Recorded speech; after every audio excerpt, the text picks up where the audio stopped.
Hi hello welcome to veena Naidu's channel. ఈరోజు ఒక moral story తెలుసుకుందాం రండి. ఒక రాజ్యం ఉంటుంది, అందులో ఒక రాజు ఒక రాణి ఇద్దరు ఉంటారు. సో వాళ్ళకి అనేది పెళ్ళి అవుతుంది. పెళ్ళి అయిన తర్వాత ఎన్ని రోజులకి వాళ్ళకి పిల్లలు పుట్టారు, ఎన్ని యాగాలు ఎన్ని హోమాలు చేసినా వాళ్ళకి అనేది పిల్లలు పుట్టారన్నమాట. సో అదే రాజ్యం బయట ఒక కుక్క ఉంటుంది. తను అనుకుంటుంది వీళ్ళకి పిల్లలు పుడితే బాగుండు నాకు అని చెప్పి పూజ చేస్తుంది. దీవిచ్చిన తర్వాత అనుకోకుండా ఒకరోజు రాణి ప్రెగ్నెంట్ అవుతుంది. సో ప్రెగ్నెంట్ అయిన తర్వాత వాళ్ళంతా భోజనాలు పెడతారు, ఆ రాజ్యం అంతా. అలా భోజనాలు పెట్టిన తర్వాత ఆ ఫుడ్ని తీసుకొచ్చి బయట కుక్కకు వేగాని పెడతారు. ఆ కుక్క చాలా హ్యాపీగా ఫీల్ అవుతుంది. విచిత్రం ఏంటంటే తిన్నాక కుక్క కానీ ప్రెగ్నెంట్ అవుతుంది అన్నమాట. అలా ప్రెగ్నెంట్ అయిన కుక్కని చూసి రాణి కోపంతో రోజు అరుస్తుంటుందని చెప్పి కోపంతో కొట్టిస్తుంది. కొట్టిస్తే నేను ప్రెగ్నెంట్ అని తెలుసు కానీ నువ్వు నన్ను కొట్టించినావు కదా, నాకు పుట్టే పిల్లలు నీకు పుట్టే పిల్లలు నాకు పుట్టాలి, ఇదే నా శాపం అని చెప్పి తను వెళ్ళిపోతుంది. అలా వెళ్ళిన తర్వాత కొన్ని డేస్కి రాణి డెలివరీ అవుతుంది. రాణికేమో 2 కుక్కలు పుడతాయి, కుక్కకేమో 2 అమ్మాయిలు పుడతారు. వాళ్ళు పెరిగి చాలా పెద్దగా అవుతారు. చూడ్డానికి చాలా ముద్దుగా ప్రిన్సెస్, అచ్చం ప్రిన్సెస్ లాగే ఉంటారు. అలా ప్రిన్సెస్గా పెరిగి పెద్ద అయిన తర్వాత 2 రాజులు ఉంటారు. వాళ్ళు వేటకు వస్తారు. వేటకు వచ్చి వాళ్ళకి వాటర్ కోసం చుట్టూ చూస్తారు. అప్పుడు వీళ్ళ ఇల్లు కనపడుతుంది, ప్రిన్సెస్ వాళ్ళ ఇల్లు. సో వెళ్ళి అక్కడ వాటర్ కోసం అడుగుతారు. అక్కడ వాటర్ తాగిన తర్వాత మాట కలుపుకొని వాళ్ళు నలుగురు లవ్లో ఉంటారు. లవ్లో ఉన్న తర్వాత వాళ్ళు చెప్పక పెట్టకుండా ఇంట్లో నుంచి వెళ్ళిపోయి పెళ్లి చేసుకుంటారు, ఆ రాజులతో పాటు వెళ్ళిపోయి.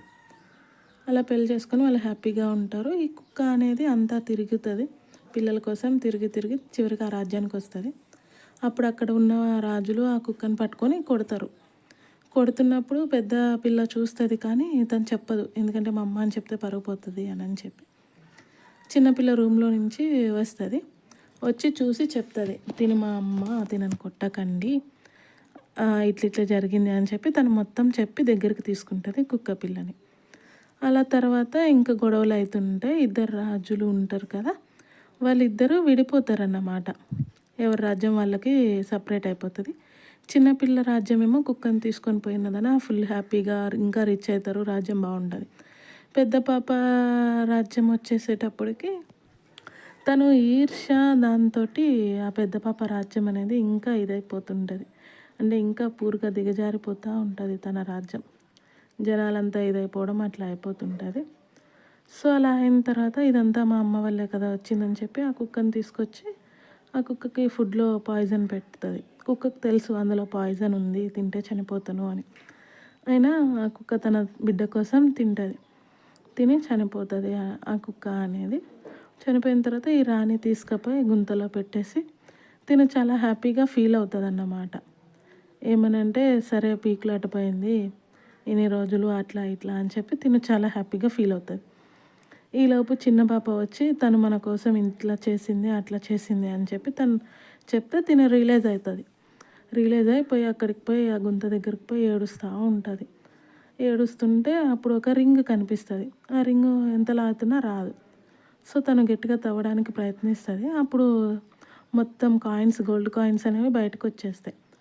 అప్పుడు తను హ్యాపీగా ఫీల్ అవుతుంది, తన రాజ్యం బాగుంటుంది.